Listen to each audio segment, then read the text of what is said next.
देहरादून में सीएम धामी ने pavilion ground से अहिल्या स्मृति मैराथन में शामिल हुए और मुख्यमंत्री ने मैराथन को हरी झंडी दिखाकर रवाना किया और खुद भी युवाओं के साथ दौड़कर उत्साहवर्धन किया। उन्होंने कहा कि इस प्रकार के आयोजन समाज में जागरूकता और एकता लाने के साथ ही स्वस्थ समाज का भी निर्माण करते हैं। इस खास मौके पर बीजेपी के प्रदेश अध्यक्ष महेंद्र भट्ट, महामंत्री संगठन अजय कुमार, मेयर सौरभ थपलियाल, महानगर अध्यक्ष सिद्धार्थ अग्रवाल, विधायक भरत चौधरी समेत दायित्वधारी अनिल डब्बू भी मौजूद रहे। इस प्रकार के आयोजन समाज में जागरूकता और एकता लाने के साथ ही स्वस्थ समाज का भी निर्माण करते हैं। इस खास मौके पर बीजेपी के प्रदेश अध्यक्ष महेंद्र भट्ट, महामंत्री संगठन अजय कुमार, मेयर सौरभ थपलियाल, महानगर अध्यक्ष सिद्धार्थ अग्रवाल, विधायक भरत चौधरी समेत दायित्वधारी अनिल डब्बू भी मौजूद रहे। चारधाम यात्रा से जुड़ी बड़ी खबर। केदारधाम में उमड़ रही भारी भीड़। 28 दिन में 15,69,000 के पार पहुंचा आंकड़ा। केदारनाथ में 6 लाख के पार पहुंचा भक्तों का आंकड़ा। यमुनोत्री धाम में 2,79,000 से ज्यादा भक्तों ने किए दर्शन। गंगोत्री धाम में 2,65,000 के पार पहुंची भक्तों की संख्या। यमुनोत्री धाम में 2,79,000 के पार पहुंचा आंकड़ा। बद्री धाम में 4,16,291 के पार पहुंचा आंकड़ा। तो बता दें कि लगातार भीड़ बढ़ती जा रही है। बड़ी संख्या में लोग केदारनाथ धाम की तरफ रुख कर रहे हैं और हालांकि चारों धाम के दर्शन के लिए पहुंच रहे हैं लोग, लेकिन सबसे ज्यादा भीड़ केदारनाथ धाम में देखी जा रही है। 28 दिन में 15,69,000 के पार आंकड़ा पहुंच चुका है। केदारनाथ में 6 लाख के पार पहुंचा भक्तों का आंकड़ा और यमुनोत्री धाम में 2,79,000 और वहीं गंगोत्री धाम में 2,65,000 के पार पहुंचे भक्तों की संख्या। यमुनोत्री धाम में 2,79,000 के पार पहुंचा आंकड़ा। बद्री धाम में 4,16,291 के पार आंकड़ा पहुंच चुका है। राज्य आपदा प्रबंधन प्राधिकरण के उपाध्यक्ष विनय रोहेला ने मानसून और आपदा की तैयारियों को लेकर अहम बैठक की है। समीक्षा बैठक में अधिकारियों को तमाम दिशा निर्देश दिए और कहा कि जनहित में ऐसे कार्य किए जाए कि कम से कम संसाधनों से अधिक लाभ प्राप्त हो। 15 दिन के बाद इन तैयारियों का भौतिक निरीक्षण किया जाएगा।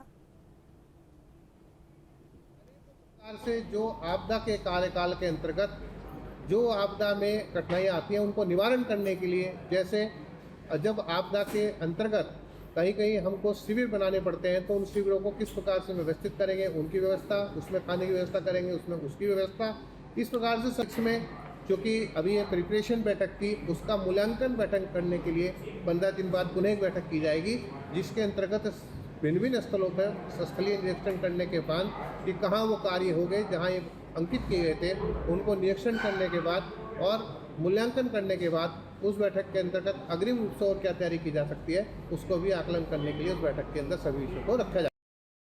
ऊखीमठ के क्रौंच पर्वत तीर्थ में भगवान कार्तिक स्वामी की प्रथम बद्रीनाथ यात्रा की सभी तैयारियां पूरी कर ली गई हैं। 8 दिनों तक चलने वाली कार्तिक स्वामी की यात्रा बद्रीनाथ सहित विभिन्न तीर्थ स्थलों का भ्रमण कर श्रद्धालुओं को आशीर्वाद देगी। यात्रा में शामिल होने के लिए कार्तिकेय मंदिर समिति के पदाधिकारी, सदस्य और सैकड़ों श्रद्धालु क्रौंच पर्वत तीर्थ पहुंच चुके हैं और क्रौंच पर्वत तीर्थ से पहली बार आयोजित होने वाली भगवान कार्तिक स्वामी की बद्रीनाथ यात्रा के आयोजन से स्थानीय भक्तों में भारी उत्साह है। 2 जून को भगवान कार्तिक स्वामी यात्रा बद्रीनाथ धाम पहुंचेगी। पूर्व मुख्यमंत्री और हरिद्वार सांसद त्रिवेंद्र सिंह रावत रुड़की पहुंचे, जहां उन्होंने ऑपरेशन सिंदूर पर सेनाओं की तारीफ की है। उन्होंने कहा है कि ये नया भारत है, घर में घुसकर मारना जानता है। हमने जो हमले किए हैं वो किसी सिविलियन पर नहीं बल्कि आतंकवादियों के शिविरों पर किए हैं।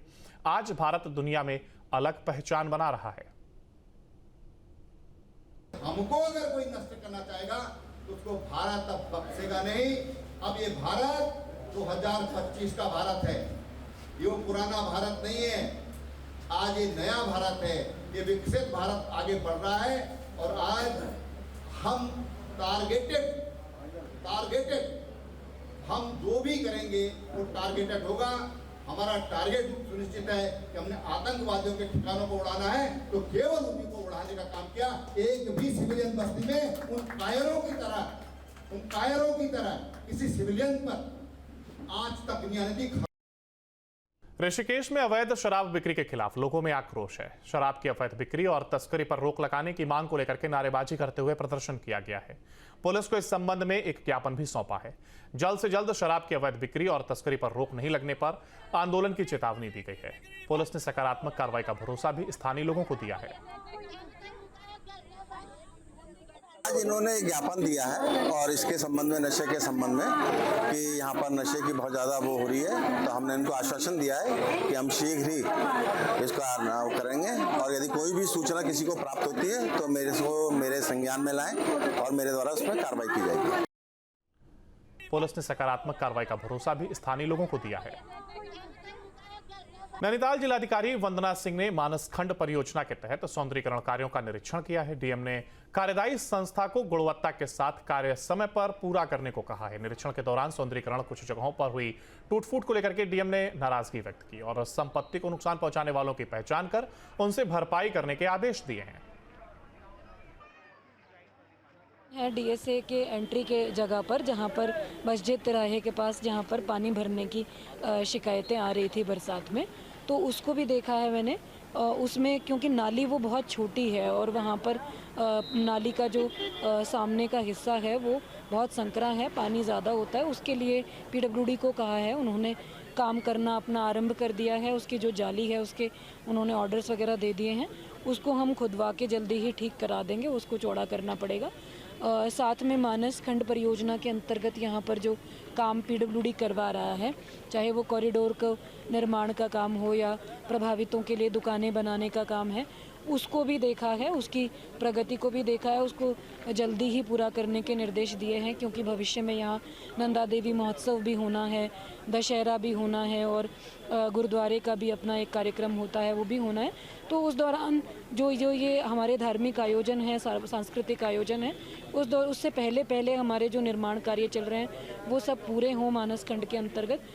हल्द्वानी में लेखपाल पटवारियों की हड़ताल देखने को मिली है। 3 दिवसीय हड़ताल पर लेखपाल और पटवारी हैं, बिना सुविधाओं के काम करने से नाराज हैं। जमीनों के अंश निर्धारण का कराया जा रहा है काम, तो वहीं खतौनियों का जो डाटा उपलब्ध नहीं है, ये लेखपाल संघ की ओर से कहना है और उनका कहना है कि लैपटॉप या अन्य सुविधाएं भी उन्हें नहीं दी गई और इसी को लेकर के उन्होंने ये धरना दिया है। हल्द्वानी लेखपाल संघ के बैनर तले ये सभी लेखपाल पटवारी 3 दिवसीय कार्य बहिष्कार पर चले गए हैं। हल्द्वानी तहसील में कार्य बहिष्कार पर बैठे लेखपाल संघ का कहना है कि राज्य सरकार जमीनों के अंश निर्धारण को लेकर के सभी लेखपालों को बिना सुविधाओं के काम करवा रही है। उन्होंने कहा है कि ना तो उनके पास कोई खतौनियों का डाटा उपलब्ध है, ना ही उन्हें लैपटॉप या अन्य सुविधाएं दी गई हैं। आगे यदि उनकी मांगों को पूरा नहीं किया जाए तो केंद्रीय नेतृत्व के निर्देश पर आगे की रणनीति भी तय करेंगे। ऊखीमठ के क्रौंच पर्वत तीर्थ में भगवान कार्तिक स्वामी की प्रथम बद्रीनाथ यात्रा की सभी तैयारियां पूरी कर ली गई हैं। 8 दिनों तक चलने वाली कार्तिक स्वामी की यात्रा बद्रीनाथ सहित विभिन्न तीर्थ स्थलों का भ्रमण कर श्रद्धालुओं को आशीर्वाद देगी।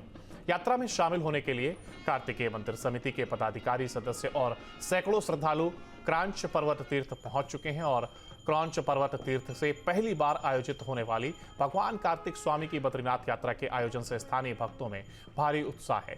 2 जून को भगवान कार्तिक स्वामी यात्रा बद्रीनाथ धाम पहुंचेगी। जहां भक्ति है हर शब्द में, कथाओं में छुपे हैं दिव्य रहस्य और ज्योतिष देता है जीवन को दिशा। धर्म से जुड़ी हर बातों को जानने के लिए हमारे चैनल स्तुति को सब्सक्राइब करें। चैनल पर जाने के लिए इस लिंक पर क्लिक करें।